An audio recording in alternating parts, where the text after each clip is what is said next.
Grand angle à présent, grand angle avec cette question, l'industrie automobile française a-t-elle encore un avenir? Cette question on la pose car vous le savez, Peugeot va supprimer l'an prochain 1900 postes dans le groupe en France et plus de 3000 postes de commerciaux, plus de 3000 postes dans l'informatique et dans la recherche et développement. Et tout un symbole, nos confrères de la Tribune précisent ce matin que la future 106 et la Citroën C1 seront bien produites en République tchèque, à Prague, dans l'usine commune Peugeot-Citroën. Alors vous l'imaginez, les salariés qui ont manifesté hier devant le siège de PSA sont extrêmement inquiets pour l'avenir des sites et notamment les sites de Sével-Nord et d'Aulnay. Ça fait des mois que la direction nous balade. Depuis l'annonce du mois de juin, nous n'avons aucune réponse, alors qu'ils s'étaient engagés à nous éclairer sur l'avenir du site. Nous, ce qu'on veut, c'est des garanties, un engagement qu'au-delà de 2014, Aulnay fera des voitures. On tient à rappeler à la direction que la richesse de l'entreprise, ce sont les salariés. Aussi, on tient à souligner et à rappeler à certains qu'on est là pour défendre les salariés, défendre les emplois et pas pour faire de la politique. Et les chiffres parlent d'eux-mêmes. PSA emploie près de 200 000 personnes, toutes activités confondues, en majorité à l'étranger, puisqu'en France, Peugeot-Citroën, c'est environ 80 000 personnes, Pascal. Le PSA, comme les autres constructeurs automobiles d'ailleurs, qui se développent dans les pays émergents, notamment en Chine ou au Brésil, car les consommateurs sont bien là-bas et la main-d'œuvre y est évidemment moins chère. Claire Ricard. Aujourd'hui, les Européens consomment moins de voitures qu'auparavant.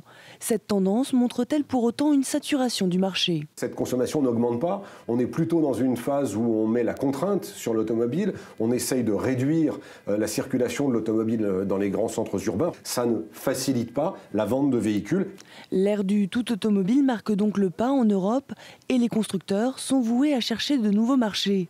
Dès lors, l'avenir du secteur roule-t-il vers d'autres continents?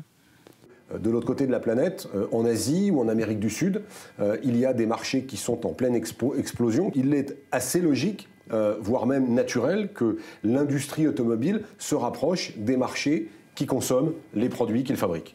Les États-Unis ont connu une crise automobile majeure ces 10 dernières années, avec les mêmes signes alarmants de délocalisation et de saturation de la demande.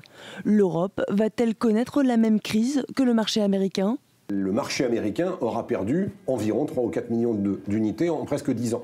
Ça a été irréversible aux États-Unis, ça a été la grande crise de Détroit de la fin des années 2000. C'est sans doute une crise que nous allons vivre en Europe. Un avenir donc plutôt sombre qui se dessine pour l'automobile en Occident. Alors justement, gros plan à présent sur l'Amérique. Barack Obama était au mois de juin, vous vous en souvenez peut-être, dans une usine Chrysler de l'Ohio. Coup de chapeau à ce moment-là du président américain aux contribuables qui, selon lui, ont joué un rôle clé dans la relance de l'industrie automobile américaine. Chrysler, General Motors et Ford recommencent à faire des profits pour la première fois depuis 2004. Chrysler a remboursé tout l'argent qu'ils devaient aux contribuables américains pour leur soutien durant ma présidence. Ils ont remboursé avec 6 ans d'avance sur le calendrier. Jean-Bernard Cadier, vous êtes en duplex de New York. Quand on entend Barack Obama, Jean-Bernard, on se dit qu'il y a de l'espoir pour l'Europe. Comment l'Amérique a-t-elle réussi à relancer l'automobile américaine ?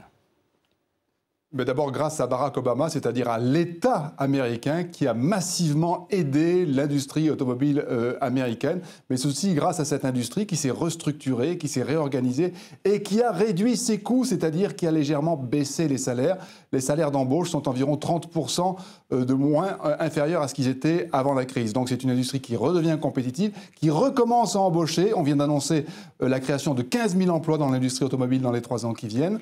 Et comme elle est compétitive, eh bien, il n'est plus nécessaire de délocaliser. General Motors devait ouvrir une usine au Mexique. Eh bien, cette usine, finalement, sera ouverte ici, aux États-Unis, dans l'État du Tennessee. Jean-Bernard Cadier en duplex de New York.